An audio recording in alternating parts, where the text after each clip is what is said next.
warahmatullahi wabarakatuh. Saya Iskandar Usman Al-Farlaki, Bupati Aceh Timur terpilih periode 2025-2030.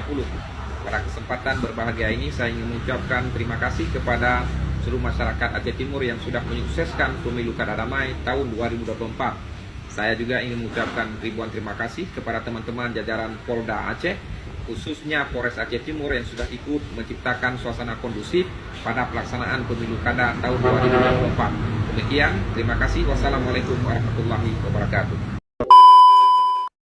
Waalaikumsalam warahmatullahi wabarakatuh.